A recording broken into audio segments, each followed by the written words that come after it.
What's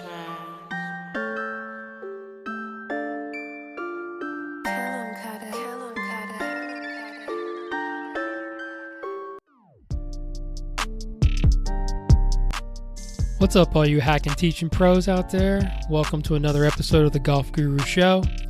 I am the host, Jason Sutton, aka the Guru, where it is my mission in life to tease out the habits, life lessons, secrets to success, as well as to discuss the technical teaching and coaching ideas that you can all apply to your career and your life immediately to help you achieve better results from your students and your life. Huge gratitude to all the high performers that have been on the show and their willingness to share their knowledge and expertise with all of you. And thank you all for listening. Thank you for sharing and supporting the podcast. On this episode, I have my friend Sean Foley. Sean is a Golf Magazine Top 100 and a Golf Digest Top 50 instructor. He has worked with countless PGA Tour players, including Sean O'Hare, Stephen Ames, Hunter Mahan, Parker McLaughlin, and Tiger Woods, and now works with Kevin Chappel and Danny Willett. Sean has also worked with now number one in the world, Justin Rose, since 2009, which makes this timing of this interview pretty sweet, as Rosie just moved to the top of the world rankings just last week. I've got to admit, this is one of the most enjoyable conversations that I've had on the show thus far, as we dive into so many subjects, which include our shared passion of old school hip-hop rap music, which is a very interesting conversation, his work with Justin Rose, obviously, as he's risen to the top of the world golf rankings, which was pretty cool for him to share that, and what he's learned about biomechanics and anatomy that has helped him in his career and how he teaches golf today. Also, the importance of being empathetic and omnipresent for the people that surround yourself with, and we get into a ton of really cool personal development stuff that you don't want to miss, and much, much more. So let's get to this awesome conversation with my good friend, Sean Foley.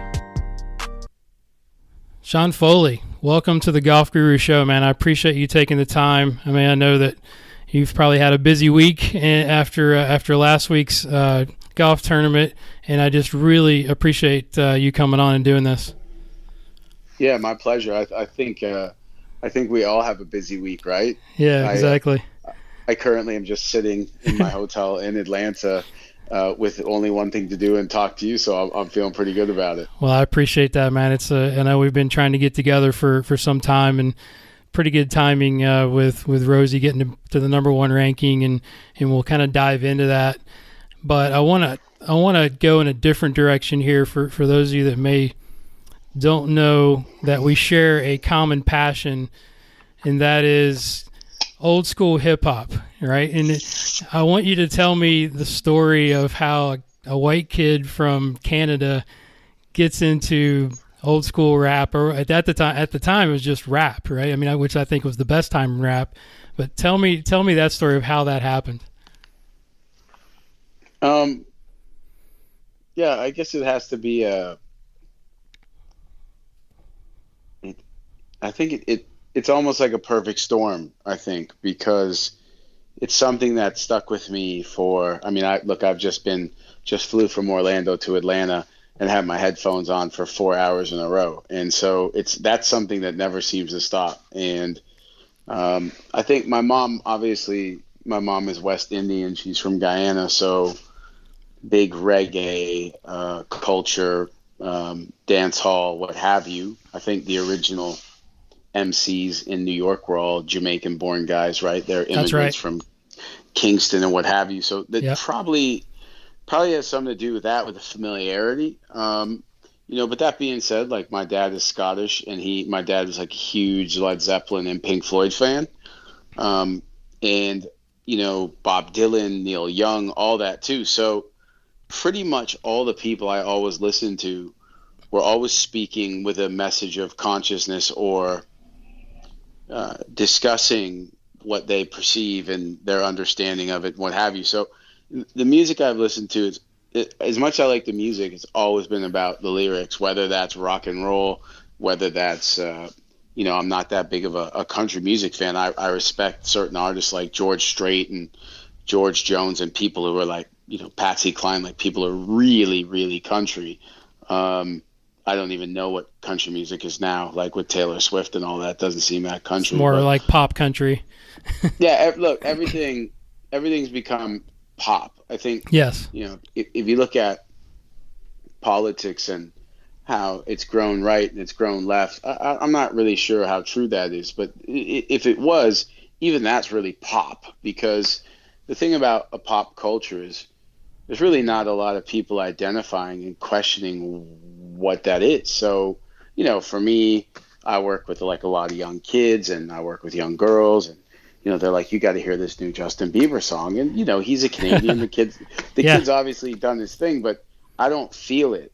It's not like someone may feel it, and that's great. Like I'm not a snob into what I like is good and what you listen to is poor. But I think with that as a thing, I mean, I was listening to Pink Floyd and Boogie Down Productions at the same time, and Yes, BDP. I like it. KRS-One is Yep. doing this song My Philosophy, and then I'm listening to Pink Floyd, and learning about foreign policy, listening to Roger Waters say Begin took Afghanistan, or I can't necessarily remember what it was. Begin took,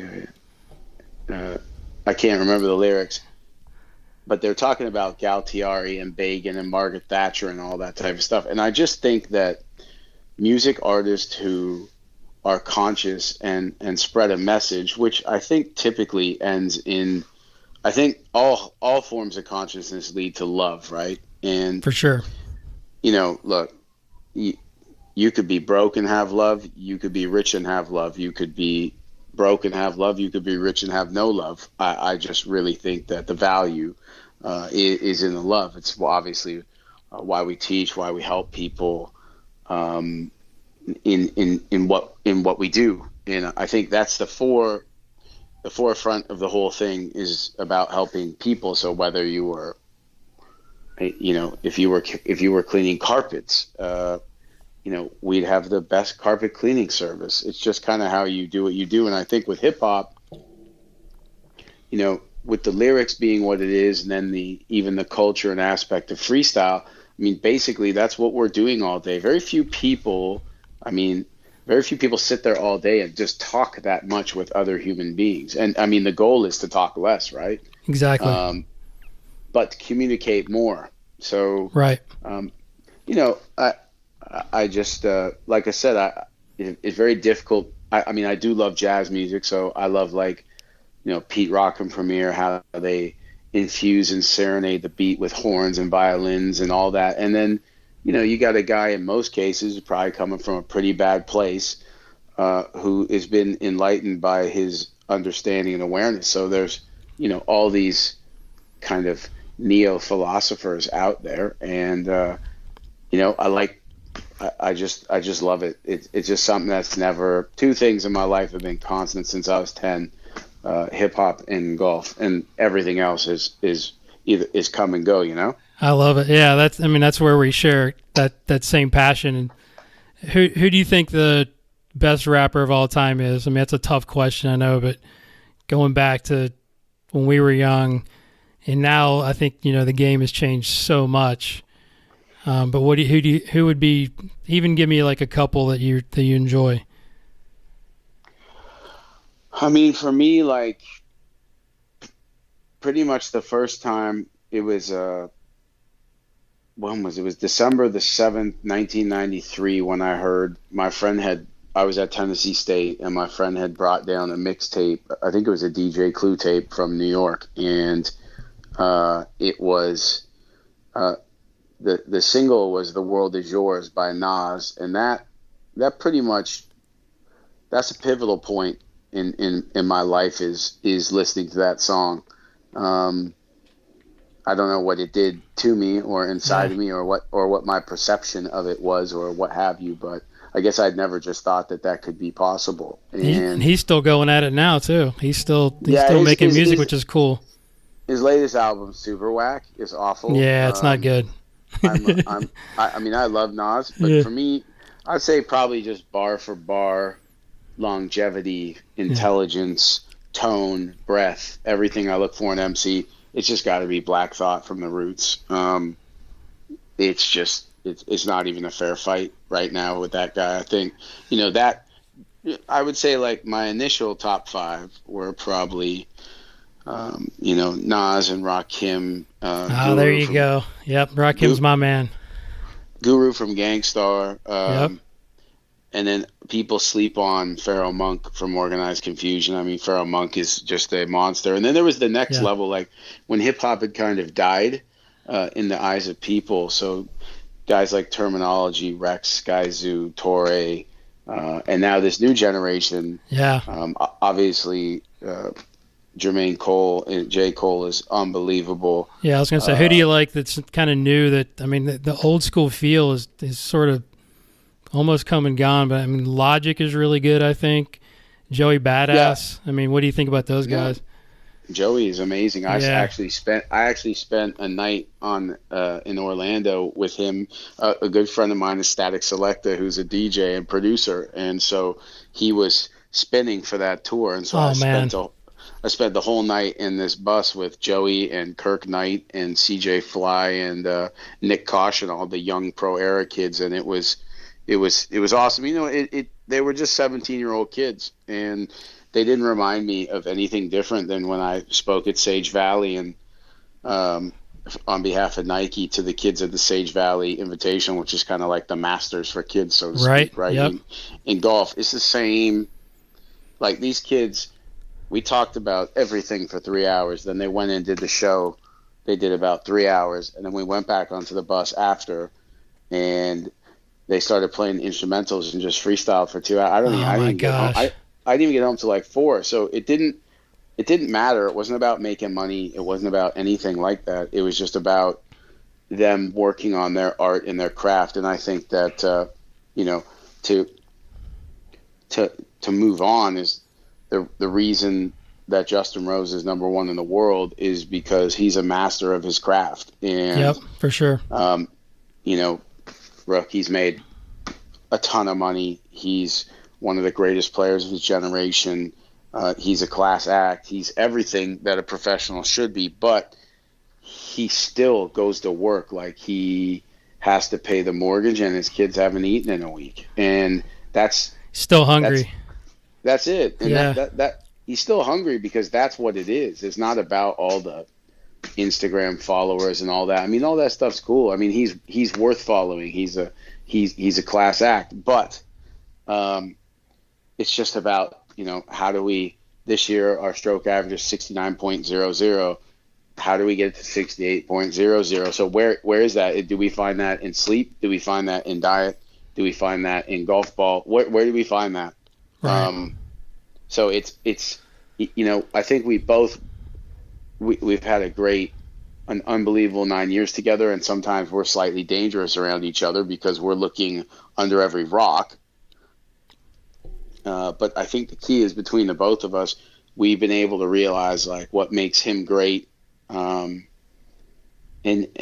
what makes him great, and kind of the big picture of, okay, he's 38. Technically, he should be better at 40. So, it's kind of the same thing. It's like watching Black Thought put down that 12-minute freestyle at 52 years old. He's on Jimmy Fallon. He's making more money than he ever thought he would make. And he gets on there and just says, hold on. And that freestyle to me is equivalent to the 2000 U.S. Open. Like that's 15-stroke lead or whatever it was, 15 or 12 or some crazy, 15, I think. Right. That's what that is to Eminem, to all those guys. That was just kind of like, you guys just sit down and watch a pro. And I feel like that's what Justin has evolved into. No doubt. And I want to get into Justin here in a minute, but let's backtrack just for a second, just for the listeners to kind of take us back through your career.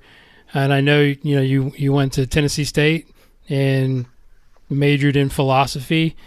So tell us a little bit sort of how you got into the business and how you got to where you are today. Just give us a little lineage. I mean, I wish I had a better story. I just I kind of had like a lifetime D average, and I had zero in. I didn't. You weren't the smartest kid in the class. Come on. No, I definitely didn't care to read what they were teaching me. It does. I probably outread everyone, just not my school books. And Yeah.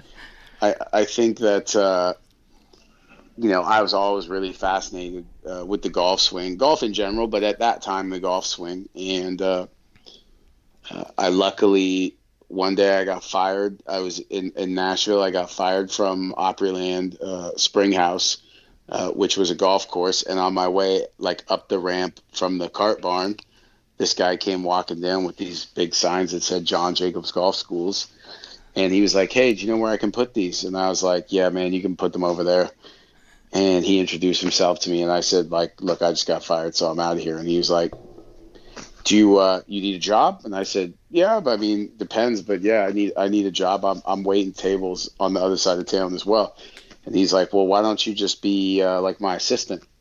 And he said, "You know anything about the golf swing?" I said, I've kind of studied it for a long time, from the Golf Machine to all the Golf Digest articles to whatever you could get your hands on, technically, right?" Right. And John Jacobs, obviously himself. I had all his stuff, so Yeah. he said, "Hey, why don't you do this? We're gonna do 3-day schools, and then we'll have 2-day schools. We got to go to dinner with the clients. We got to meet them the first night." And so took me through the whole thing, and so I made like $25 a day until I did my play in with the PGA, and then I made like 85 a day, which meant I could stop waiting tables, so that was nice. And then we created like this little business where we had these maybe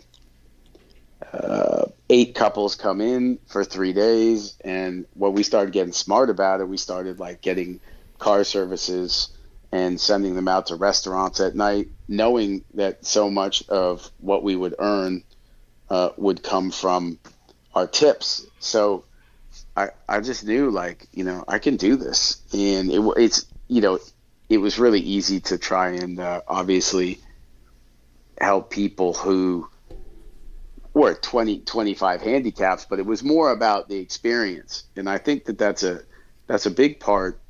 That's an important part of coaching, is the experience that you give that person. So the ability for them to know when they're in front of you that they're the only thing that matters in the whole world. And, that's why we have to work constantly on recognizing that we're in presence. And if we're not, it's just because we're taking ourselves out of it. It's interesting how people talk about the present, and being in the now. And it's like, look, I'm in the now all the time. I can't be anywhere but with you right now unless my thinking takes me away from here. So it's, all those things, I think, lead into being a good instructor. It's about having all those pieces of the puzzle in line. Some of that is knowledge, some of it's wisdom, some of it's experience, some Sure. of it is, some of it's like sitting in the back shop cleaning clubs for 10 years. It is all part of an education. And so I lost my visa in the U.S. as a Canadian, so I had to go back home. Now, what year was this? 99. Okay. So I went back home, and I got back home in October. So obviously the Canadian golf business is pretty much down until April. Mm-hmm. There's indoor places and stuff like that, but they're, all those places were filled. So I got an interview at Glen Abbey from my mentor, Ben Kern. He hooked me up with this guy, Tom Jackson. And Glen Abbey's been the home of the Canadian Open for many years. I went to high school, maybe 12, 13 minutes from there. So that was a cool spot. And so in the interim, until that started, I drove a forklift from probably 8 at night till 3 in the morning. And so I realized, through all my experiences, is kind of like what a fool I'd been. It kind of put me into a position where I knew that I had to, technically like shit or get off the pot. Right. And, I think I was fortunate to, one, have opportunities, and then 2, to have a lot of debt, because I was not really inspired to do well. It was survival. It was that. And, what do you want to do at 24? Like move Yeah. back in with your parents. I mean, I love my parents, but You don't want to move back in with them, yeah. no, 100%. I mean, I don't want my 7-year-old to ever move out, but I probably won't feel that way when he's 23, right? Exactly. So I started at Glen Abbey, and that was the beginning. We had a big academy there, and we used to just answer the phone and just sign lessons up. But I did things. I almost got fired once because like my first 2 months, I felt like the lessons were going too much to the senior instructors, and I was this arrogant little prick who thought that I was the second coming. So what I did is printed up like 10,000 3 half-hour lessons for free, and took them around pretty much within 40 kilometers of Glen Abbey into all the areas I knew where people played golf or could afford it, and put these things out of people's doors. I mean, I was teaching those things for like 6 years, bro. It was pretty classic. Yeah. But the first year, I went from like 24,000 in revenue to the second was 60. You just got to get them in, right? To the fourth was 200. And I remember before I left to go down to Orlando, I remember there was 8 instructors, and I was the director of instruction at that time. And that 1 year in lesson revenue, I out-taught the other 7 instructors combined. So how did that happen though? When you made that switch to go to Florida, I know that was obviously a huge change for you and big part of your career path. So was there a time that was it a mindset or what? I could see the ceiling. Like I was working with a lot of college players in Toronto. I was working with a lot of Canadian Tour players, a lot of Hooters Tour players, a few, I don't even know what the name of the tour was then, maybe Nationwide, but at that point, players. And, I've always been fascinated by pro golfers ever since I was little. Like I was in some interesting environments with like in Canada where that was kind of like the spot for all the pros. And so I used to sit on wire baskets and watch these guys smash balls. And I don't know how much I ever wanted to be them. I just was like really interested by them. And so I got this opportunity to be the director of instruction at a golf academy for Canadian kids. We'd heard like with the different academies in the States that, parents were just not happy with the product they were getting. So we thought, well, why not? And so there was some investment. I was sent down. My wife couldn't get a visa for like 3 months, so she came down after. But we both just quit our job. I mean, I was doing well, and my wife was probably doing better. But I was 30 years old, and I could see the ceiling. It was like, I felt like thinking I was one of the best in Canada at what I did. It was almost like the comparison to being the tallest midget. And I just thought like, this is what I want to do. I mean, sometimes you think that, and then you do it and go, maybe that's not what I wanted to do. But but at that age, you at least give it a shot, right? It's a good time to take risk. Yeah, I was being driven by insecurity and sure. I was and money. Being driven by the illusion of whatever I thought success was at that time. Sure. And so we went down there, and I was there. We had like 2 kids. I think if you combined our money, I think we took a $500,000 pay cut, and oh my God. And I think we were at $500,000 combined. So my wife is like, she's incredible. I mean, she just I didn't ever really need her to believe in me because I just believed in myself, and I just always thought it would work out. But how was that conversation? Was it? I mean, was she just like, okay, or was there a little bit of blowback? Kate could probably be the Prime Minister of Canada. She's just this incredibly strong, like, woman who's, it's kind of like hanging out with like a gorgeous dude, right? Like she's just as cool as when we go to dinner, we don't sit down and like we might go to a nice restaurant, but we just sit at the bar. You know what I mean? Yeah, so I like that's perfect, right? Yeah, exactly. You go out to have dinner with your wife and get away from your kids, and then all you do is talk about your kids. So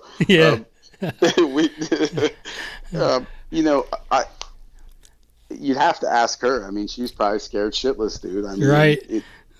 I've just been through a lot of scary stuff, so I'm not really scared anymore, realizing that I was pretty much I was the reason for my fear. So we did it, and then a couple months into it, it was not going very well. I hadn't met anybody. I had no clients, period. Just the kids in the academy, but I was being paid beans, and that wasn't, with a mortgage at home and rent down in Orlando, that wasn't going to work. That was like this. That's my way in legally, and so now, after 9/11, it got difficult for Canadians to come into the U.S. and work. Whereas before, I mean, I remember in high school when we used to go over the border, we used to just show our license, and I guess it was one day I talked to Kate, and she was upset, like, what are we doing? This is ridiculous. We got it made here, and we went down there, and I think that was like the first and last time we argued. And so the next day I went to work, and what I would do is I dropped these kids off at school, and then I would go and just like solicit lessons I'm there at Orange County with that giant driving range. Right. So It's massive. It's massive. So Yeah. I would just solicit lessons and do what I could and all that. But it wasn't going very well. And I was driving in to go do that, and my phone rang, and it was Stephen Ames. I was going to say, that was your big break for tour, right? Yeah. So that was Stephen Ames called me, and in his way, in the Stephen way, I love that man, but he's got less filter than anyone who's ever lived. He just said, "Hey, I'm going to give you a chance. I had my back looked at by a chiropractor in Toronto who said he worked with you on the weekends. You guys used to do seminars for chiros and RMTs, and he thinks what I'm doing is a mechanical issue. So I'm going to give you a shot."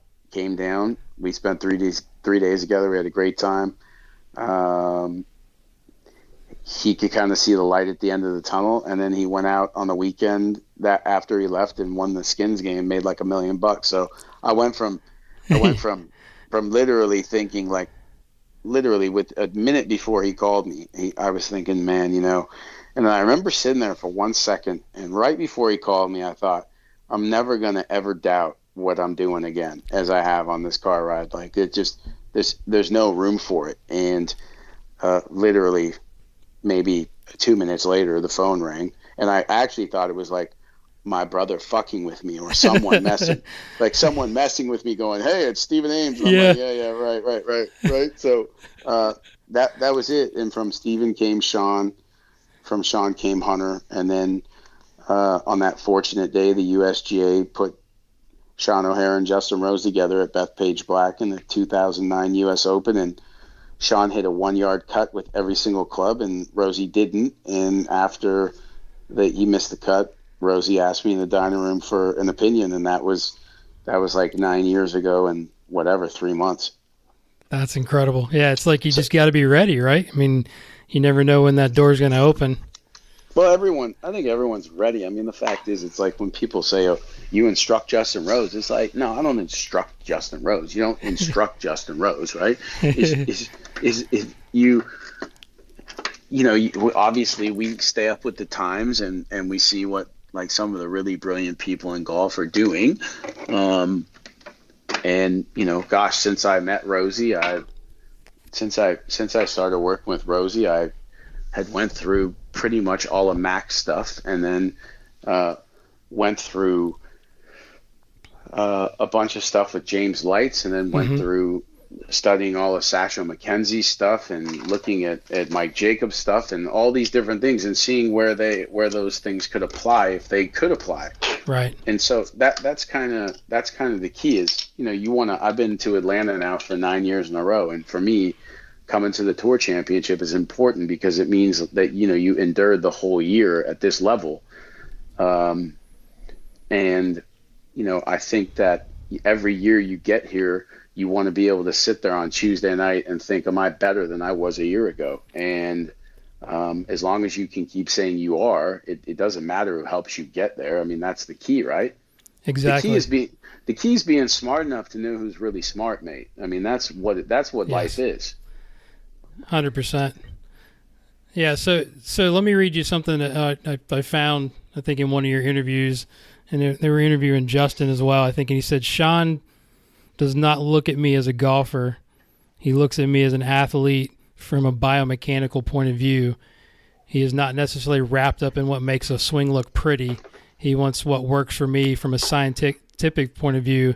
This is not necessarily the position that everyone strives for, but that is what I like about Sean. And I think that's got to be, and I was talking to a couple of my friends, Scott Cowks, and some of the guys that have been on the podcast, Mark Blackburn, and these guys that are teaching tour players, and it's got to be such a fit, I guess, for you and the player. And I guess looking at what their strengths are and how they learn. I mean, I know it's a big part of it. So can you talk about that a little bit? I mean, do you feel like it was a perfect fit for you and Justin when you met him? I just think, look, as you probably do, I do, Scott probably does, Dana probably does, all these golf coaches probably do. We all work with kids and we don't charge them. And that's because it matters to us. And if they can't afford it, then no problem. So you have a couple of bank accounts. You have one at Chase Bank and you have one in your soul, and they both have to say sufficient funds. But when you get out here on the PGA Tour, I went to school earlier to see my sons before I went to the airport, and my 7-year-old was just bawling. And so the thing is, this isn't so much a total labor of love in the sense that like working with young kids is. It's a business. So you have to be a chameleon. A great salesman who's selling a great product could sell it to an engineer, to an artist, to a musician, to a doctor. And I think that's the thing you can't read about. I think that's the thing you can't take a seminar on. Yeah. Is that I think a life of diversity and experience and all those things help with that. But I would say that with Rosie, there's a chemistry there. I mean, look, I probably dated 100 girls that I could have married in 4 weeks, and there was only one left after 5 weeks. You know what I mean? Yeah. And so that's just, who knows? Who knows? Like, right. I the things I thought about my wife when I met her, I never thought about a girl. I'd have convinced myself to never think that way. And so who knows of the deeper energies and wave frequencies and fields of the physics of this space we're in, and how that all works. But yeah, I mean, I've got a passenger. I sit shotgun in his car and get to watch him become what he's become, and help him along the way to do so. As he was finding himself, I was finding myself. See, the thing is, it's the tricky part about life. I'm sitting there in the cafeteria today with my 7-year-old, and these kids are just adorable at this table. They're eating lunch, and it's really funny, right? And it's funny, sometimes it takes you to see a bunch of other people's kids to realize that your kid's a child. You know what I mean? Yes, for sure. Because we're too demanding of a 7-year-old, right? So you see these other 7, So that kind of hit me first, and then second, I looked at this table, and the table was full of about 30 kids, and it looked like Baskin and Robbins, and it was just all these different kids from all these different places and races, and some were sharing food, some weren't. Some were skinny, some were chubby, some were quiet, but they were all getting along. And I thought, like, man, what is it about like life that, we have to get educated and grow up to like not discuss things with each other and hate people we disagree with and just believe that what we think is the way forward. So I think, going back to my point is, when people say that they found themselves, that you're just finding that inner kid. I mean, kids are curious, they're interested, they're excited, they're open, they're encouraged. And so we're always that. And I think, people think you need to build things onto people to make them better. But I believe the building's there already. You just have to, you just kind of have to chisel it out and get rid of all the shit that's right. blocking what's going on, right? Yeah, I agree with that. Yeah, I always tell my students that everybody has a good golf swinger. It's kind of like the statue of David. We're just chipping away all the excess. Yeah, it's not about change. It's about growth. It's like change isn't always a good thing. Change is when people are like, I'll make it a swing change. It's like, well, what does that even mean? Like, first of all, they talk about Tiger with his 5 swing changes, and it's like, it's only really a change if there's a method applied to it, right? Right. So the fact is like, we kind of have a blueprint. I have a blueprint with Rosie. I have a blueprint. I've been telling Cameron Champ to get his hands in and get his backswing long and finish tall since he was 14. He's now 22 years old. And so every once in a while, we've had to kind of like play around with ball positions or alignments or things like that. But the blueprint's kind of there right away. I mean, Justin Rose had a very bent right ankle, very bent right knee, and a cupped left wrist. And of course he could play like that, but it doesn't mathematically, it doesn't make sense to play like that. And so what you do is, because I feel like right now in my career, I'm probably as harmless as I've ever been. And, that the oath that they take, do no harm, is something I really think about, because, it's the people that you haven't helped keep you up at night, and you can't sleep, and you realize your responsibility, what it was, and how you let them down. And I think I'm almost driven more by knowing I won't harm anyone than I am by how much I can help them. And I think that that's safe, and I think that that's fair. Well, that's because you've got better information now, right? I mean, that's what makes you harmless. Would you agree? So when not to say something, or when not to change something that's going to be detrimental to that player. Yeah, and unfortunately, to learn that, it doesn't come on chapter 2; it comes in chapter life. And, exactly. You got to screw some people up to figure that out. Yeah, and but I think we got to be careful. The fact of the matter is, dude, we're talking about golf swings. You and I are not having this podcast because both of us are giving our views on our jobs as child oncologists. You know what I'm saying? So yeah, exactly. That's the one thing that fascinates me. Like, I don't know how many. I'm not on social media. I don't have any accounts. My academy in Orlando has an account, but it's not personalized. It's got actually very little on there. And people say, well, why don't you do social media? You leave a lot of money on the table with that. And it's like, what is privacy worth? And how important is it? Like, I don't really care where your lesson is at P3. Okay. Like when I look at social media and I see that, like, before and after, it's like, to me, because I've been there, I just want those guys to understand sometimes that you don't need to prove to me you're a good coach. The person in front of you paying you is the only one that matters. So, this is before our lesson. This is after our lesson. Well, the change I'm seeing at P5 is going to take them a year to be able to hit it and keep it on the course doing that.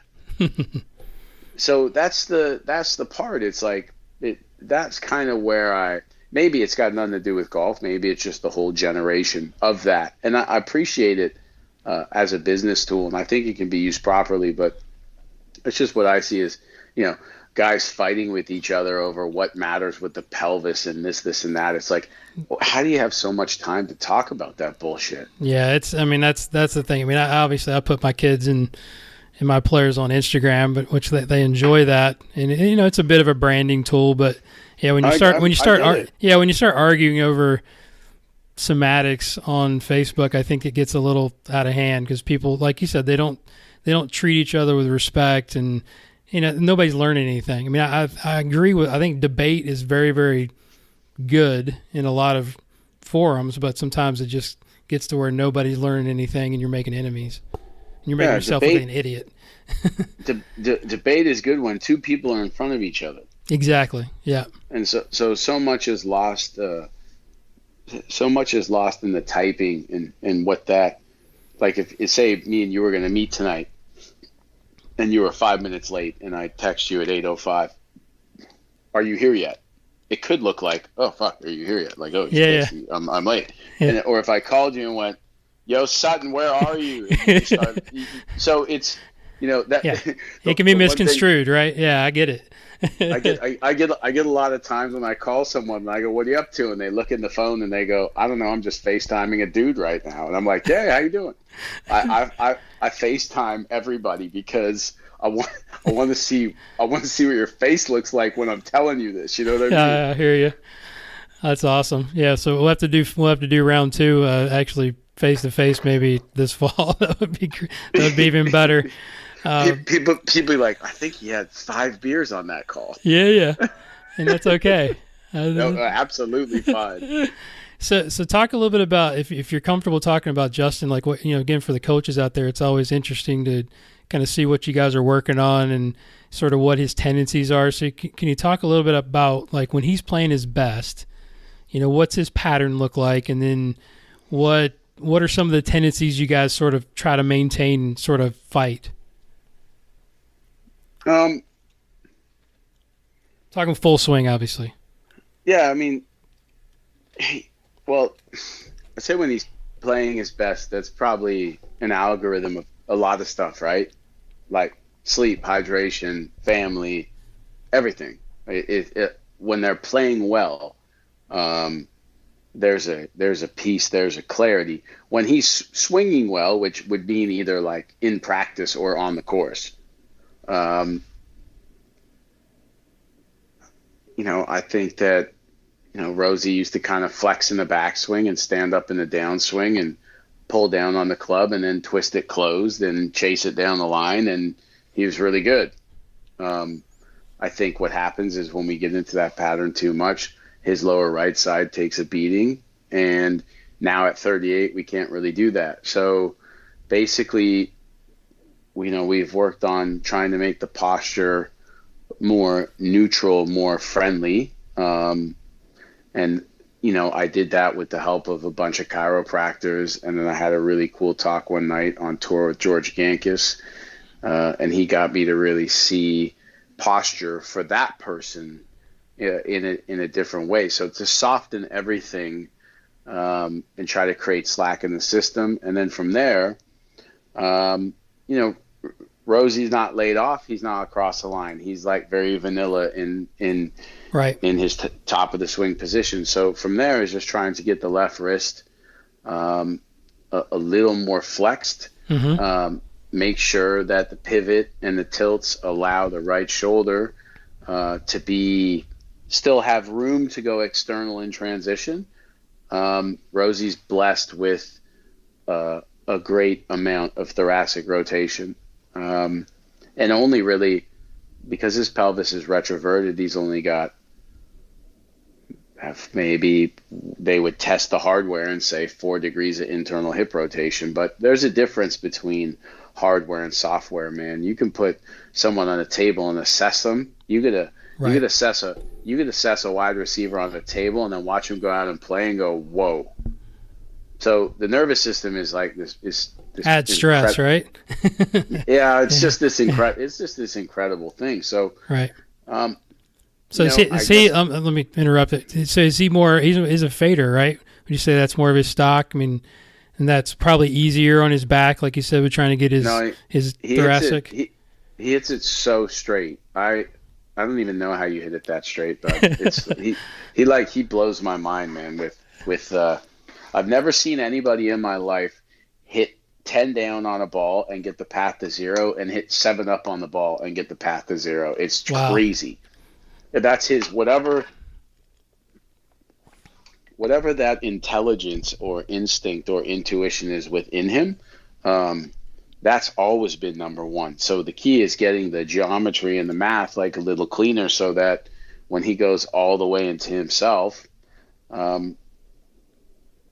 that it won't take as much practice over time, and it'll be easier on the body, and he'll just be a little bit more acute. But yeah, that he blows me away sometimes with that when we're on the range and we're sitting there and we start with like a sand wedge and he's hitting these like flighted spinners at 12,000 spin on a 75-yard shot. Jeez. And he's canceling out all this down with left. And then he starts hitting drivers at 120 6 degrees up and still has gets the swing direction like 4 out and always stays right in that 0 range. So it's amazing. It's just, he can't explain it. I'm sure no one, I'm sure Usain Bolt can't explain it. Man, I mean, Ted Williams tried to teach everyone what he taught in batting and no one ever batted like him. Right. So, right.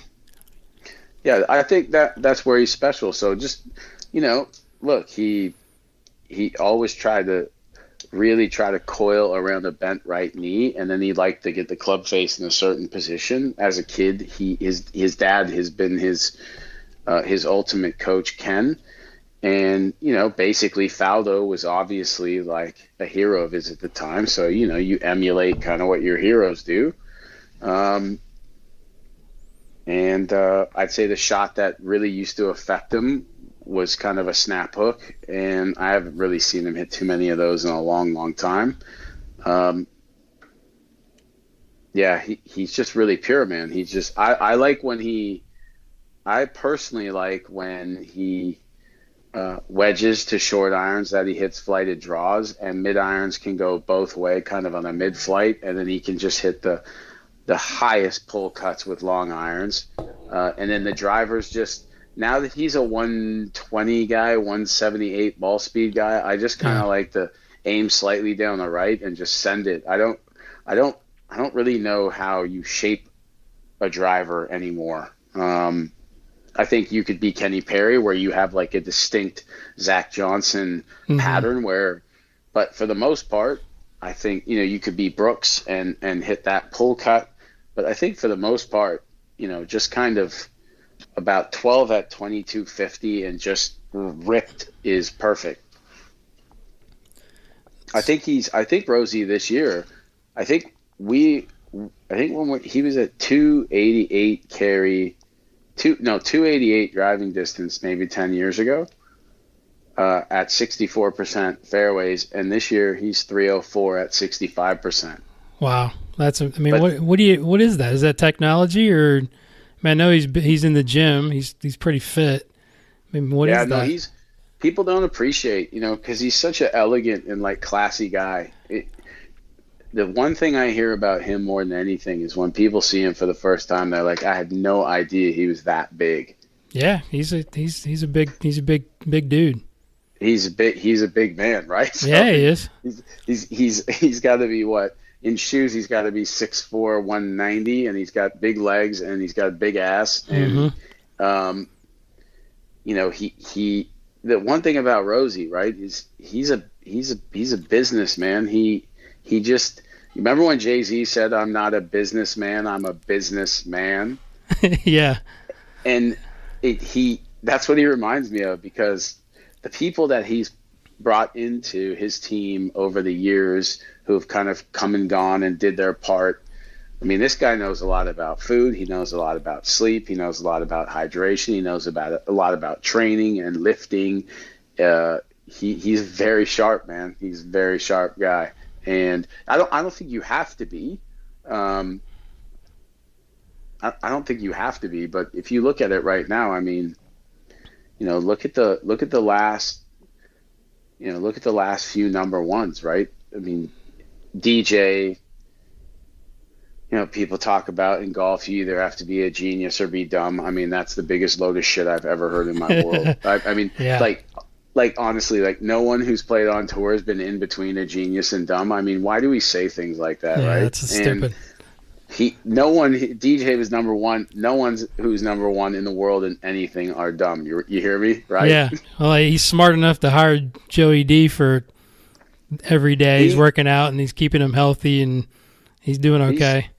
He's smart enough to like do less interviews than anyone else. That's right.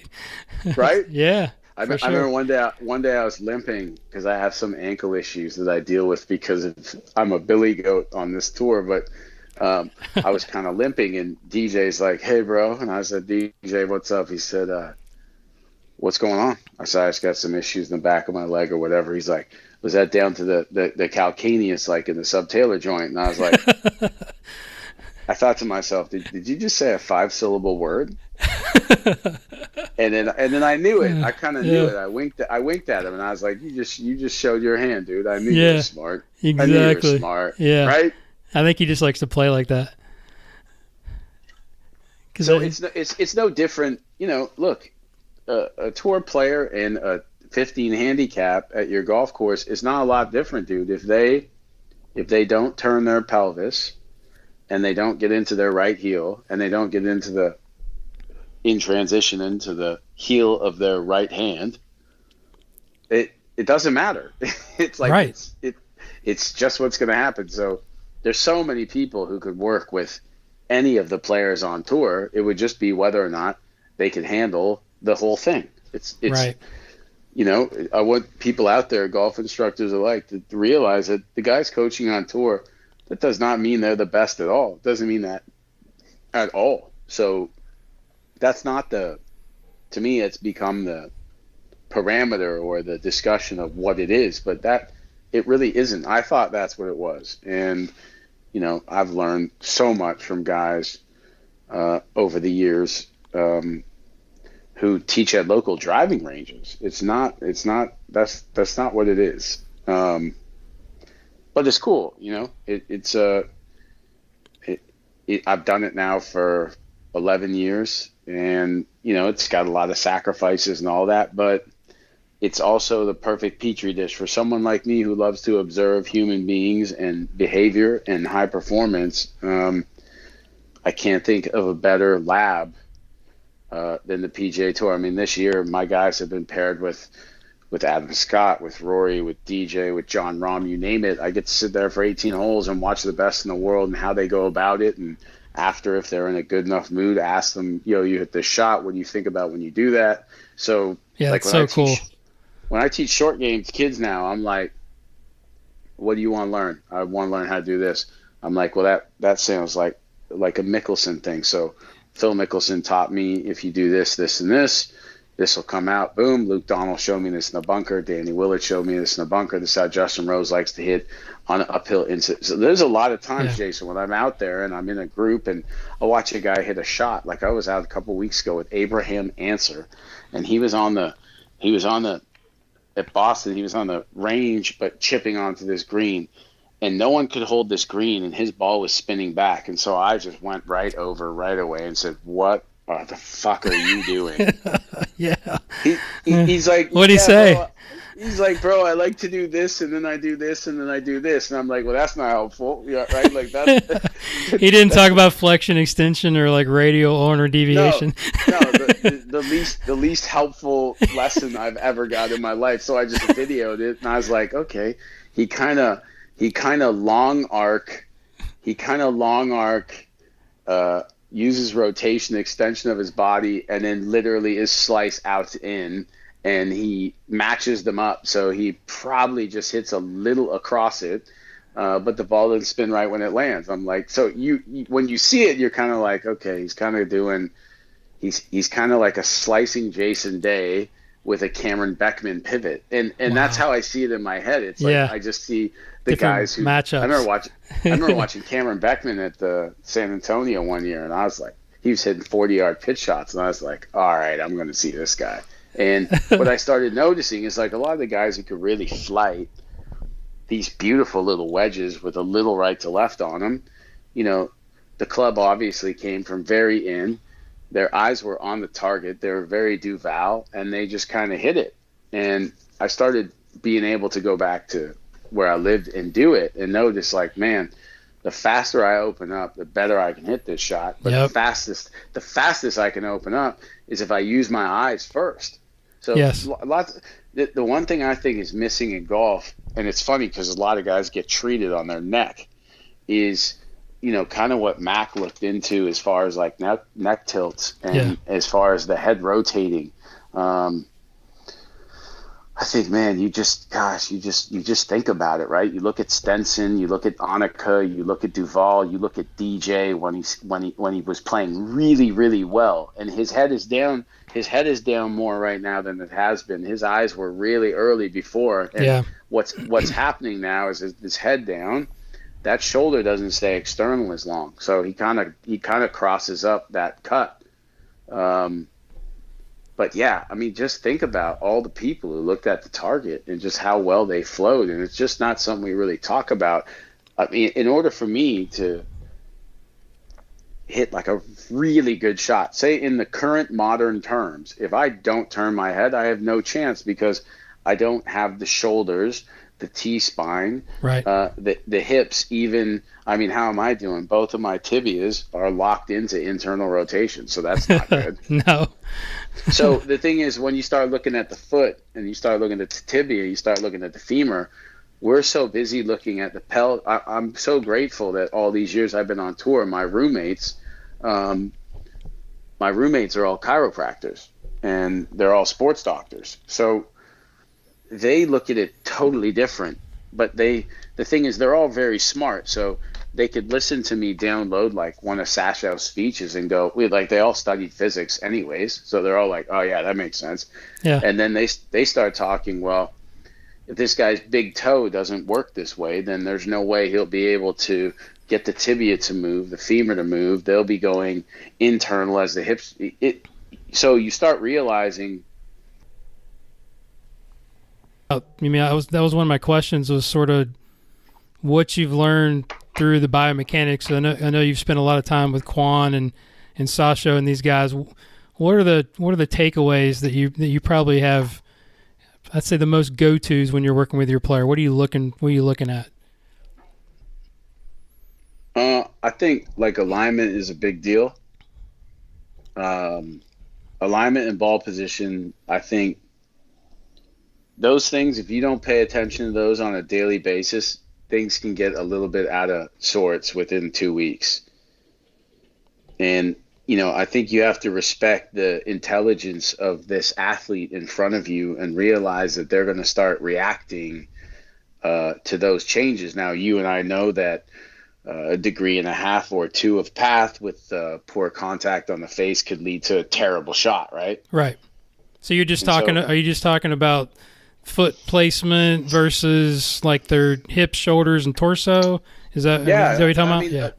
Yeah. Those alignments, kind of where the pelvis is, the amount of flex, the neck. So alignment, obviously, if they're alignment to the target, that's massive. I mean, the thing is that I personally think that I've got certain players who when they aim left, they're dead, and certain players who when they aim right, they're dead. Right. That's just knowing your player, right? Yeah, 100%. That is such a big deal. But I think, look, the key to any athletic movement, key to the golf swing, is basically the amount of torque and force you can apply through an optimal range of motion. So I think it's finding out what that optimal range of motion is for that player, some more and some less. And then getting those torques and forces to line up with how they can move. And so I think that if we took a bunch of older players who they're either sitting in their car, they're sitting at the dinner table, or they're sitting in their office, I think if we were to get them more laid off at the top of their backswing with better wrist angles, they wouldn't have as much time to screw up. Really? It just depends, right? Like it all just depends. But if someone has the ability to have a length in their golf swing, then the club is going to have to be in a certain place, and if they don't, it's going to have to be in a certain place. I just think that the best part about this generation here is that all we have is evidence of what they were talking about a long time ago. So it's pretty much from when you and I started playing golf is when people started trying to lock the lower body down and turn the upper body. Yep, remember that. And that's game over. Yeah, that's so bad. Right? So I think like even people talking about, the club face matches the left arm at the top, that's great. Well, the club face is going to open the whole downswing, so maybe exactly. Not. Yeah. So it's nothing like I don't know anything anyone else doesn't know. I mean, I still feel behind in my own mind, really. What do you want to learn more about? What do you think? Where do you think this is? I guess is heading, because I want to get into ground reaction forces a little bit as well, because I know that you've spent a lot of time with Body Track, as I use Body Track and Swing Cat. I mean, what are some of the things that you look for? And I know you got some kids that hit it so far. It's like, what do you think is important? It all just depends, man. It's yeah, I know it's tough. It's a broad question. I know. I've been with Swing Catalyst for 8 years now, and I remember the first time I put Cameron Champ on the Swing Catalyst, and yeah, well, what's that kid doing? I mean, he's hitting it 4 miles. No, he put it like this: he is straighter than Hunter Mahan was at the best he'd ever hit it, and he's 30 yards past DJ and Rory. So what's his traces looking like? Tell me, give me something to. It just depends. Like it depends. Like if we're hitting a soft shot, it's pretty normal. And if he's going all out on a driver, it looks like my son is scribbling, is doing the Mona Lisa. Big X or Z trace. Yeah, and because people are tribal, because human beings are tribal in nature. They want to see where everything fits. So they're like, well, what is that? And I remember working with Scott Lynn. I've known Scott Lynn for like 12 years. And I said to Scott, we cannot start to teach this as in like, this is their proper trace. Right. It's not. Can't put them in a box. No, but that's what we do, right? Yeah, exactly. That's what tribes do. So for me, it's, I've had kids who you look at their trace and be like, well, I mean, he could get a lot better if he did this, this, and this. But he's 4th in the world amateur ranking. So it's like, why? What am I going to do?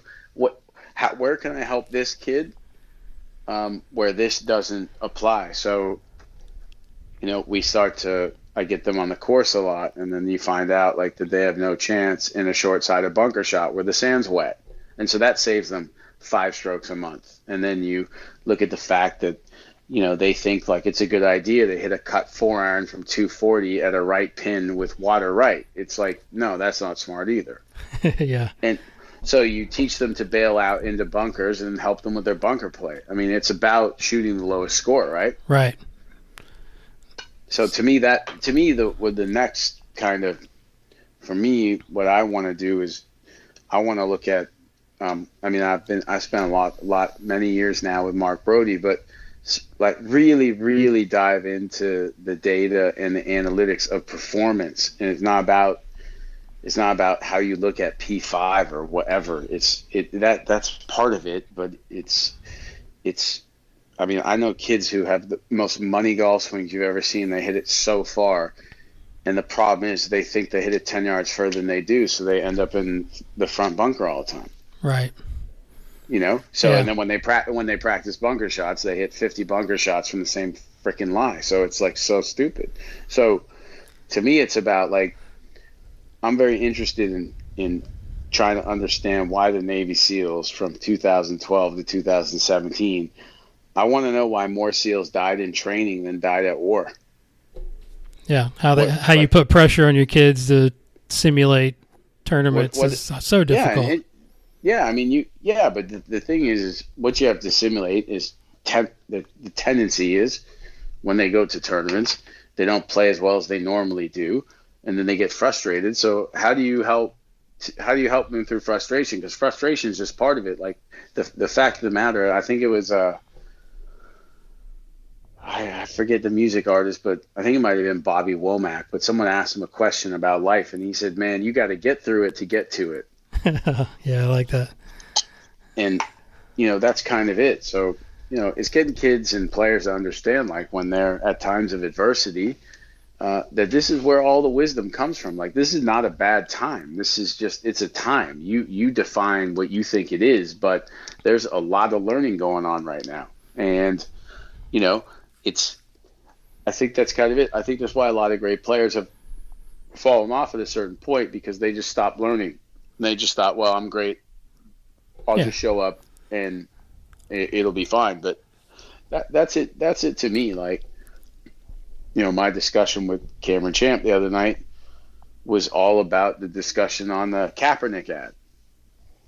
and what that meant to him, what it meant to me, and blah, blah, blah. So you see yourself as a mentor for these young kids, because sometimes these kids just end up asking you questions they'd ask their dad, but they don't have the ability to be that vulnerable around their dad. So they need someone there to help them through the confusion in their head, or to help guide them. I mean, with my young players, man, you better know I'm paying attention to who their girlfriend is. I am. Right.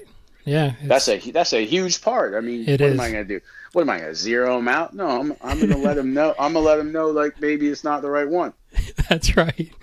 Yeah. He can be zeroed out and meet the wrong one, and be zeroed out on all day, and then get on the course and be awful. And that's not what we're after either. Exactly. Yeah. I'm mentoring my staff and a lot of the guys that reach out for help. I'm trying to get these young guys to understand how important the EQ part is, right? The self-awareness, the empathy, the reading the body language and the learning styles. I mean, how do you teach that, or how do you learn that as a coach? Or is it just experience? I guess it just, I learned it because it mattered, right? Because you cared, right? Yeah. So, I mean, you can't teach that. I mean, you can be an example. You can be an example of that. But, when people corporations bring in a motivational speaker, it's like, no, you can't motivate anybody. You can inspire people to look inward, but no one's ever figured out anything by going outward. And, so it's the same thing, right? It's the same situation. I mean, and then from us, we have to have the understanding that, maybe the people that we're working with, they're not as into it as we are as well. So right, exactly. Right. Look, what golf needs like the head pro who does teach a bit to understand the things that are very prevalent and out there now. And they've been out there for years. Guys have been teaching them whatever's going on now for 60 years. But the fact is, we now can identify, and we can estimate better. And that's it. That's how more people play the game well. Is not going to be the people on your podcast are not really teaching a lot of people. So it's more the fact of, like, throughout the country, that the syllabus and the education profile is better, and right. That comes down to the PGA, that comes down to the Canadian PGA, that comes down to the European PGA. On doing that. And, sometimes those paradigms are very slow to shift, even when there is prevalent evidence that they're not doing it right. Right. So 100%. So it's like, it's up to us though, right? I mean, it's like, here's a good question. If you were teaching a class, sticking on that same subject, to young coaches, and you were the professor, what would the curriculum look like, and what subjects do you think would be important? Well, I think it would be applied, right? So it wouldn't be like, we wouldn't necessarily have a physics course, because, like, there's a lot of that I wouldn't need to know in order to be able to understand the physics, like in a rotational sport. So there would be that. Then there would obviously be, like, an intricate look into ball flight, both horizontally and vertically, right? That's fair. Right. Mm-hmm. Then there would be, obviously a focus on the human body. So what flexes, what extends, what is, if we have the perfect body, yeah. What is this supposed to do, and this supposed to do, and this supposed to do? And then if this doesn't do that, then what are your parachutes? So you have that. I think something that's been massively important to me has been meditation, and being able to kind of understand where I'm at through meditation. So sometimes you don't really understand the narratives that are running your life that are behind the scenes, and they're kind of behind the curtain. So meditation, just the ability to learn how to be able to, with breath, get present and just focus back in. Do you use an app for that, or have you had some training? No, I've just done it since I was 12. So I've done it. Yeah. When I was 12, I converted to Buddhism from Catholicism. Okay. I wouldn't say I'm really a Buddhist or anything like that, but I definitely learned. That took up the next 5 years, a lot of studying, a lot of my life. So I just like the philosophy of it all. I think it matches kind of the universe and the math of it all too. So, there's that. Obviously, with my young kids, it's like, we test their caloric intake, and we find out that most of them, definitely when they play, they're not even near to the caloric intake that they need. So, I mean, there's guys on tour who eat 2,500 calories in 18 holes. Yeah. So, that all came from studying. That came from getting someone smarter than you about something. The key is just to know enough to know who's actually like really good at it, because the saying that it takes a village to raise a child. I mean, Justin Rose has this team of people behind him. These fascinating, amazing people, where they've looked into everything. And so, right. I mean, basically, if we know that we're going to come into certain areas where there'll be fatigue in that, we know that sleep is probably more important than hitting 100 balls after the round. Understanding that if we recover, we'll be able to adapt. If we're over prepared, then we could get tired. So it's the idea of preparation, I think, is very Western. Like, yeah, we got to prepare, and it's like, all these people prepare, and then in the moment things aren't the way they thought it would be, and they spend so much time trying to figure out why that is, rather than just accept it and adapt and move on. So basically, creating skills within players to where they can adapt if they need to. Yeah, he seems very thorough. He would definitely be checking all the boxes. It's got to be so fun to work with a guy like that.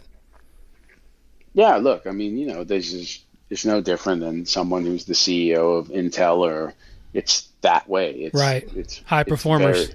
Period. That's it. I mean, I have a friend back in Orlando who's a pediatric neurosurgeon. Like, he basically spends his week working on baby spines and brains. I mean, I want to know everything he knows. I've had 100 beers with him, asking him this, and that. And it's funny when you talk to those guys. You ask him what's important. He's like, well, the important thing is during the surgery is to be calm. I'm like, so what do you do to be calm? He's like, well, I can't really get calm because I'm really nervous because it's like a baby in front of me, and I've never been able to not see that. He says, but I listen to heavy metal and gangster rap in my headphones. That seems to work well. Oh my gosh. Right. Well, that's awesome. Look, in what high performance book have you ever seen that? I mean, no. High performance books often are just like a Malcolm Gladwell fiction novel. Or a nonfiction novel. He's seeing the effects of things. It's not the cause of things. So exactly. I think that's important. Is I get a lot of kids not kids, but pros who come to see me and they ask me these questions, and it's like they're looking for the secret, like, even so much like the book, The Secret, right? Like, give me right. Talk about making $1 billion. I mean, you just have to make people believe there's a secret. Look, it's about having passion. It's about being curious. It's about being able to endure pain. It's about being able to get disappointed and dusting yourself off. And more than anything, success to me now is that when I lay down at night, I go to bed pretty quick, and when I wake up, I'm at least excited to go out and do what I need to do. I think that as long as I do that, there'll always be a market for me. Yeah, definitely.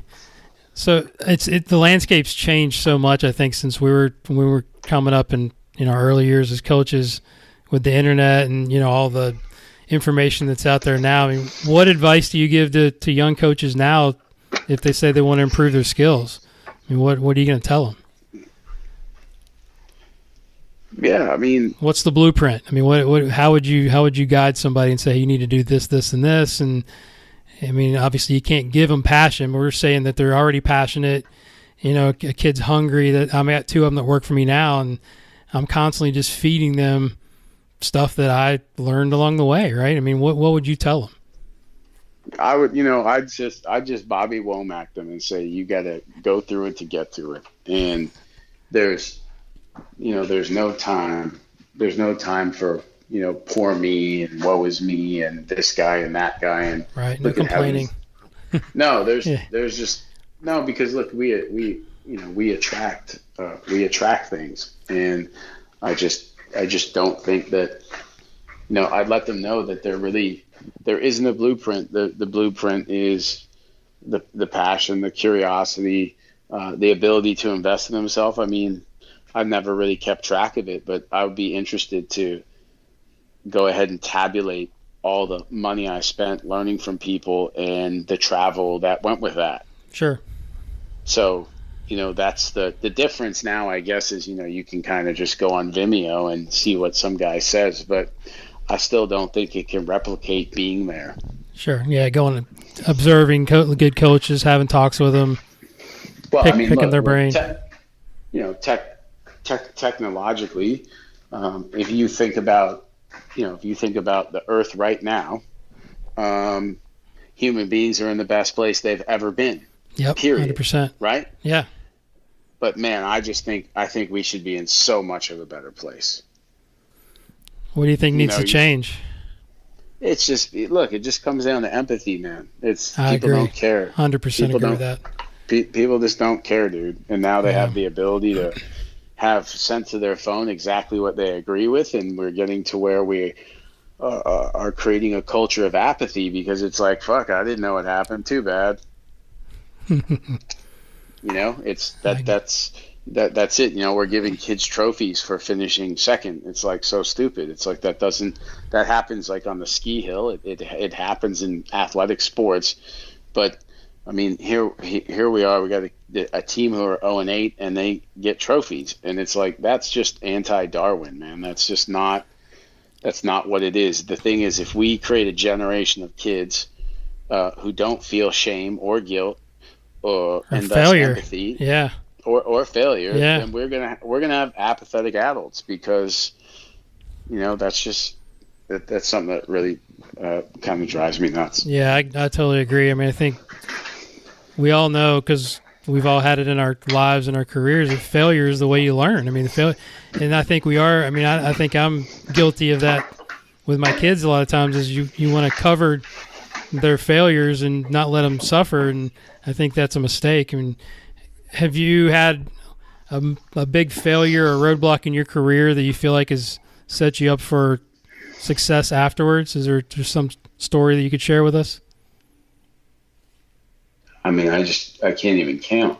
Like, it's I can't even count. Like they're all top 10 of all time. Like it's and some of them probably legally get me in trouble. But yeah, it's one that you can share on the podcast.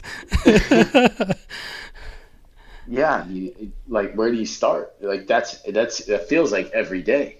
Like to me, that's. I think there's a certain. I feel like every day I'm disappointed at what I do, and what I mean by that is it's nothing that gets me depressed. It's just I just always know that there's better. There's a way to be clear. There's a way to be more present. There's a way to be more researched, more understood. So I just don't feel like I've ever had a day where I've ever like technically patted myself on the back. I just don't think that works. Yeah, I think that's a dangerous position to be in when you start actually thinking you're good. I mean, look, you're only as good as the person in front of you. I mean, exactly. It wasn't like, what was it? How, like, basically 14 months ago, Justin Rose is 16th in the world and his back is sore in England, and Twitter and that whole universe lights up at how shit I am. And so what are you going to do? I mean, whatever. You took the job, you know what the game is. And then you just realize after a while, it's like, look, until someone walks a mile in my shoes and sees what I deal with, then it's not really my business what they think. And two, my business isn't their business. So it's, you just stay very clear of all that ridiculous stuff. It's easy to point fingers. I think that, I think success makes mediocrity jealous, but it's like a jealousy combined with an admiration, and so you just deal. Be a good man, and be compassionate to others regardless of who they are until they give you a reason you shouldn't, and it's not that difficult, man.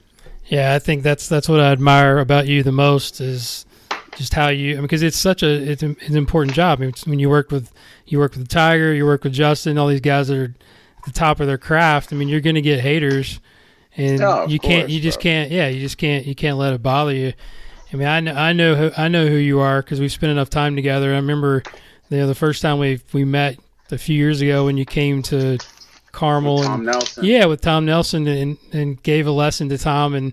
And the thing that I admired about you the most was how you spent more time talking to my intern assistant, which is now a teacher with me, than you did with Tom, because you knew he was okay, and it was more about the staff and our learning that I thought it was just incredible. And he still talks about that today. I mean, that's what it's all about, is sharing and passing that information on. And it made a huge effect in his career. Yeah, but that's the thing, is like, dude, to be able, to be able to hear that, to be able for people to tell you that just points the finger back inward again. That is why you're doing what you're doing. It's like, I mean, the fact is, I think about the people who have positively influenced my perception in my life and what they mean to me. So if I spent an hour with the kid and I didn't think anything of it, because I wouldn't, if he went home that night and his career is better because of what he witnessed or the inspiration that came from it, that's what we're supposed to be doing as people. We're supposed, and I'm talking about leaving this hotel in 10 minutes and opening the door for someone. It's right. It's like the right thing is the right thing. It's always the right. That's always the right thing. Yep. And that stuff means that stuff means a lot. I don't think you do it. It's like charity, right? It's interesting. Like, we went to this charity event on the weekend, and everyone was there looking nice and dressed up, and I just kept thinking, like, wow, if everyone had just spent their money on what they had, like, if we had all just said, okay, wear whatever you want, like jeans and a t-shirt, who gives a shit, just wear whatever you want, but what you were going to spend on jewelry and clothing and shoes, we're going to put into this charity. And it's just kind of weird, right? Like, that I'm fairly intense about stuff like that. So I was just looking around the room, and everyone's looking so good. And, you could tell, like, half the women are in dresses they've never worn before, and they got their shoes, they're doing their thing. And to each his own, like, whatever you find pleasure in, whatever. But on a deeper level, it's like, I don't do things because they make me feel good. I feel good already. That's why I do it. It's not like, it can't be, if it makes me feel good, then I'm giving power to something outside of myself. The fact that I feel good already is why I do it. That's me empowering the outside from my inside. And that, to me, just like the center of mass and its movement based on someone's grip and how they swing is literally math, and we know that is truth. Us understanding that our experience is inward, creating the outside, is just as math to me. That's so well said. Yeah, I mean, you don't do nice things for other people to get something back. It's the person that you become, and it's the right thing to do. That, Zig Ziglar said it best: is you help as many other people get what they want, you can get everything you want. But that seems a little self-centered, but it's not self-centered at all. It's just the right thing. Yeah, no, we're also, we also are basically, offspring of primates and Neanderthals, and so there's that too. There's we're humans that want to have, we want to be cared about and admired, and that's the ego that wants to come out sometimes. Yeah, I just think, some people believe that we're spiritual beings living a human existence, and some people believe we're human beings living a spiritual existence, and I think that they're both right. Yeah, I agree. So what do you do when you have days where you feel stressed out or just overwhelmed? Do you have any go-tos or any tactics that you could share? I never really get there, but good for you. I'm there all the time. I just think that there's, it's funny how there's a correlation between depression and the amount of self-help books, and I think they fuel each other, just like instruction books, fuel bad golf swings, right? So I think, that it's all based on mood and then recognizing where you're at. And So if I'm in a bad mood and I get to security at the airport, my mind is going to make it so much worse. And if I'm in a good mood, I don't even really realize I'm in security. So what I've come to understand is that based on the mood I'm in, which is going to generate my state of mind, my perception of what I'm seeing is a function of where I'm at. So people aren't seeing things for the way things are. People are seeing things for the way they are.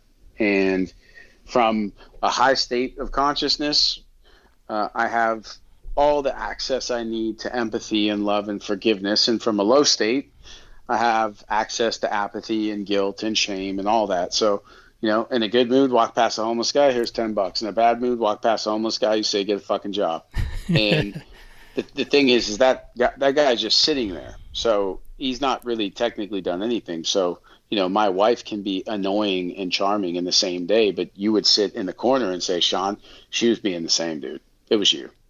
Right. And so is recognizing that pretty much 99% of the time when you have a problem, if you can look inward enough, you'll see that it's your problem. It's not what's going on out there. So I think we are Martin Scorsese. I think we're George Lucas. I think we're Steven Spielberg. And I think our mind is a film roll, and we are just projecting the world around us nonstop. So when you realize that, the reason I say I don't really have that many bad days is, one, I have perspective. So I've been through some shitty things in my life and some very difficult things in my life. So once you go through those things, your new bad day is like, a pinprick versus like a bullet wound. So that's important, right? So the ability to go through shit and so you can withstand what comes after that. So like when we work out, right, the muscle tears, it can repairs because the brain thinks I'm probably going to do that tomorrow. So I'm going to need to repair this muscle so it comes back stronger. It's the same thing, man. You got to tear your soul up too in order to build it back stronger. And I just think that, people are so careful from being hurt and all that they're never really going to, if you don't really know what true pain feels like, you'll never really know what joy is when it hits you. And, for everything I've been through, if 80% of the time is me going through things and 20% is joy, it's worth it, because that joy is just gives you purpose and reason for wanting to continue on. And, I just think that it's just hard for me to have a bad day because I know I'm the author of it. I love that. That's so well said. When was the last time you cried tears of joy? Can you remember? Well, I don't think you cried tears of joy. That's a great question. I think like when a guy makes a putt to like win the tournament, and like Keegan Bradley got pretty emotional, right? Right. And obviously he's super happy. But I think what happens is he says, I didn't know if I'd get back here and to see my wife and my son here. The 6 years where he didn't win was a whole bunch of your shit. You're not going to make it. What happened to you? You used to be on Ryder Cups. Now you suck. What are you doing?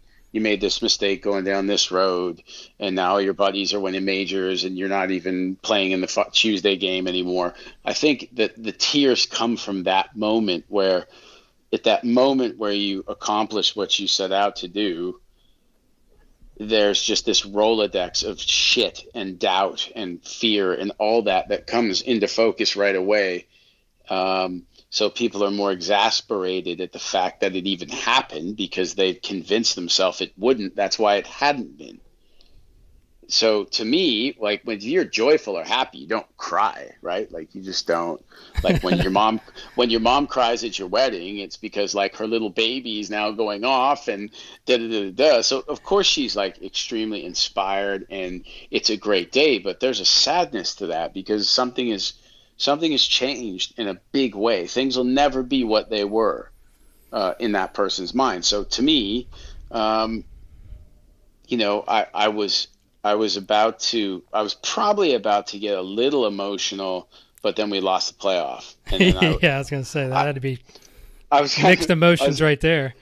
I was kind of stuck in this thing of but that's okay. But like, now you're number one, though. I mean, it's like it was a little bit different, but You know what? He's always been number one to me, dude. I get it. When he was 75th, I told him he's the best I've ever seen, and so that and I fully believe that. I mean, this guy.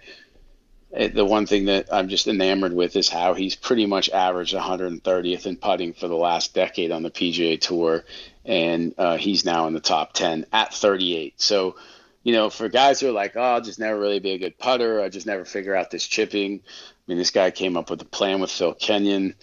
They sat down, they looked at it. He saw that it was important to him. He did not want to have. He didn't want to have a missing part of body armor. And so now you're watching a guy who putts like the best, chips and hits bunker shots like the best, hits wedges like the best, hits irons like the best, and drives it like the best. I mean, it's he's a complete package. So for me, whatever small part I had in doing that, I'm glad to be a part of it, because he's really given me the template, to show kids, kids who've played shitty for 8 AJJ tournaments, and say, hey, take a look at this. Right.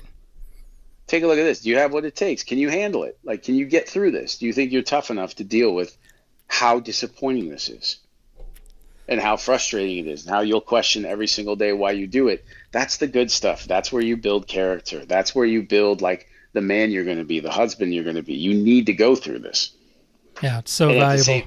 Yeah, I love that. At the same point, they got their parents going, maybe we need a different coach, and maybe we need to call, maybe we need to do decade program, maybe we need to do TPI, it's just like what you asked me is like, when you get into that point, like, what kind of tools do you use? No, there's I am the tool. I'm the ultimate tool, dude. I'm the Swiss Army knife. I don't need to, you know what I mean? We all are that way. It's like, think about your little kids, right? Like your children. Yes. Think about when they're 2 and they're like, I hate you and you're this and you're that, and they're freaking out, and 10 minutes later they're just laying in your arms. Well, if you have that moment with your wife, it's like 3 days later before you wake up. That's right. Yeah, adults are different. Because because we have the memory and the thought process to hold on to things, where kids are way wiser in the sense that rather than understand something, they just accept it. And we're still trying to understand things that we need to accept. We're trying to understand things that we probably never will. I'll never understand how someone can be a bigot. I'll accept it. I accept that. I get it. I get how someone could be unaware and unexperienced enough to come up with that conclusion. Yeah. Everything is everything. So from life to golf and back, it's all the same. I love it. Yeah, it's like we said, so much more of the EQ stuff than you ever dreamed of. And it's learned behavior, and it's failure, and it's all the stuff that we've talked about. It's so good. All right, it's the good stuff. I really appreciate all your time. I've got one more question for you before we close. I know you're probably ready to wind down for this day, but if you had to get one message to billions of people, and this is right up your alley, and fit it on a billboard, what would it say and why? That's a great question. I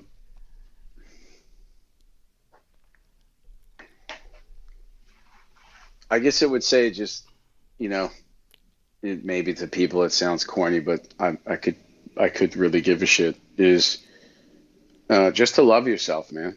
It's it really, that doesn't sound like a lot, but if you sit there and think about what that means, it's like, people say treat people how you want to be treated. Well, what if you don't know how you want to be treated? Like, then what do you do? So to me, it would just say that, because the why in that is the fact that, if you have love for yourself, then you'll be able to pass that on to others. Otherwise, it's just fake, right? It's like the difference between being kind and being nice. I don't think kind and nice are even synonyms. Because I think if you ask like the people who competed against Warren Buffett for 40 years, they'd say in business, he's not that nice. But if you look at that, he's going to try and give 18 billion away to charities, then he's kind. Mm-hmm.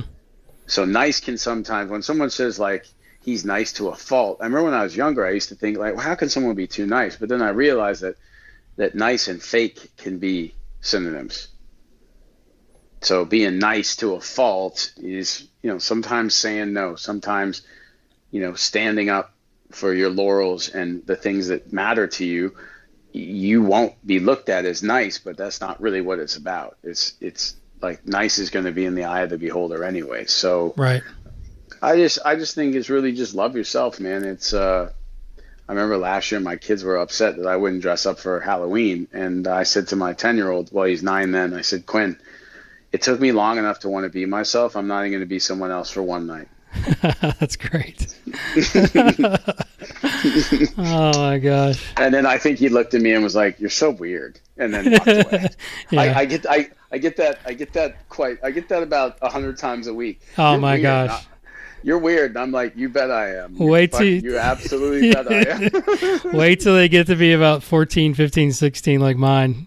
And it does not get any better. I don't know. I don't even know if they'll be living by then. They might be taken out by that, dude. If they don't listen to their mom this week, they probably won't hear this, but I'll probably get it so that they do hear it. So they can just hear that. I'm watching you. There you go. You got to play it for them for sure. Oh man. Well, dude, I appreciate your time, man. This has been awesome. And I can't wait till we can actually catch up in person. Maybe this winter. We'll cross paths and shoot the shit a little bit more. But I know you're not on social, but I mean, anything you want to pass out to the listeners where they can say thank you or reach you at any place. I know you're in the dark. You're in the dark side. I'm on the dark ages. Yeah, you are. So good. No, it's all good, man. It's like I said, it's an honor when people ask you to do something like this. It's regardless of what you've done or who you are or whatever. If you get down to the meat and potatoes, I never thought, 15 years ago that I would ever, if there's 10 people who listen to this or 1,000 or whatever it is, I never thought anyone would really care enough to see what I had to say. So it's an honor for me to be able to do it. And you just hope that, maybe people take a couple of nuggets away that they can, basically everything we talked about came from nuggets over 20 years, right? That's right. Dude, I appreciate it. I mean, I think you're a better person than you are a coach, and that's why I admire you so much. So is Dean Smith, John Wooden, and Mike Krzyzewski, right? There you go. So maybe that's the major takeaway right there, is that maybe if you focus on the person and not the coach, that the coach can only prosper as that's like part of one of my identities. But, to me,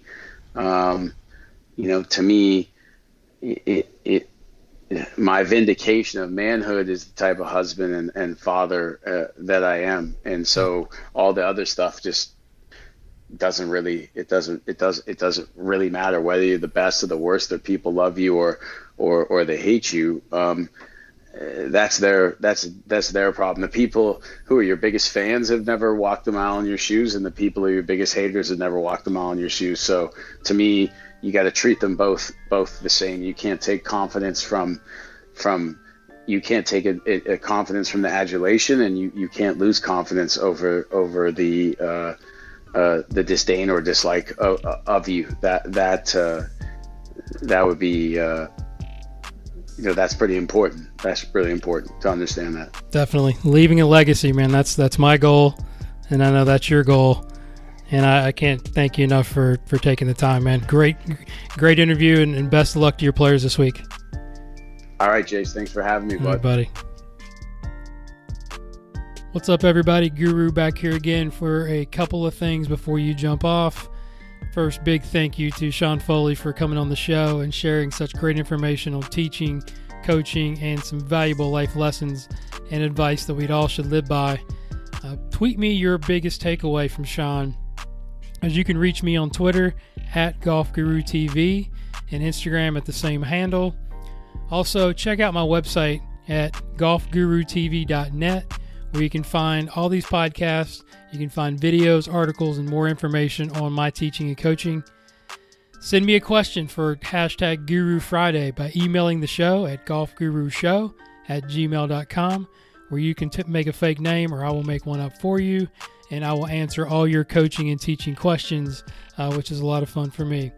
This show and all episodes of the Golf Guru Show was produced by myself, Jason Sutton. Music by Zach Mullet, aka Cutta Beats. Leave me an iTunes review or a rating and let me know how I'm doing, as I always want to try to get better and improve. And as I always leave you with, from the infamous Jim Rohn, R.I.P. Mr. Rohn, study, practice, teach, and then pass it on. Thanks for listening. Talk to you next time.